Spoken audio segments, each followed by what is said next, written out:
পশ্চিমবঙ্গের পরিযায়ী শ্রমিকদের উপরে যে হামলা লাগাতার হচ্ছে ভারতবর্ষের বিভিন্ন রাজ্যে, তার মধ্যে একটা উড়িষ্যা। সেখানটায় আমার জেলার জুয়েল বলে একটা যুবক, জুয়েল রানা, তাকে কদিন আগে পিটিয়ে মেরে দেওয়া হলো। গতকাল আবার মুর্শিদাবাদের সাগরদিঘির ছেলে উড়িষ্যা থেকে ছত্তিশগড় যাচ্ছে, পিটিয়ে আগুন ধরিয়ে দেওয়ার চেষ্টা করা হলো। সে মৃত্যুর সঙ্গে লড়াই করছে। আমি আগামীকাল উড়িষ্যা যাব। পরশুদিন সকালে উড়িষ্যার সম্বলপুরে সেখানকার পরিযায়ী শ্রমিক যারা মুর্শিদাবাদের এবং যারা বাংলার আছে তাদের সঙ্গে দেখা করব এবং তাদের বিষয়গুলোকে নিয়ে দরকার হলে উড়িষ্যাতে আন্দোলন করব।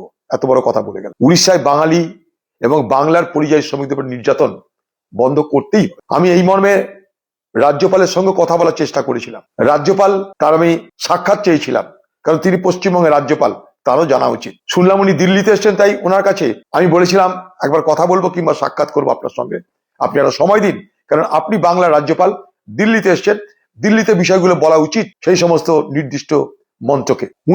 আমি দেখা করতে চেয়েছি শুনে উনি বলছেন না, আপনাকে আসতে হবে না, আমি আপনার কাছে যাব। তো উনি যদি আসেন আমার কাছে, ওনাকে আমি সামনাসামনি পশ্চিমবঙ্গের পরিযায়ী শ্রমিকদের দুরবস্থার কথা বলতে পারবো। তাই 4 তারিখে সকাল 10টায় সোনাপল্লী সম্বলপুর সেখানে মুর্শিদাবাদের এবং বাংলার যে সমস্ত পরিযায়ী শ্রমিক আছে তাদেরকে আসতে বলেছি।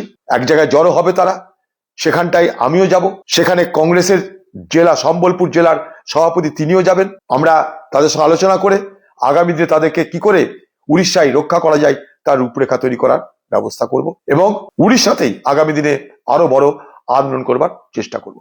বাংলায় যারা যারা কংগ্রেসের নেতা ওয়ার্কার আছে, যদি সম্ভব হয় তারাও যেন সম্বলপুরে চলে আসে। সবাই মিলেই আমরা সেখানটায় তাহলে তাদের কথা শুনতে পারবো, জানতে পারবো। কেউ যদি সুযোগ পায় তারাও যেন চলে আসে।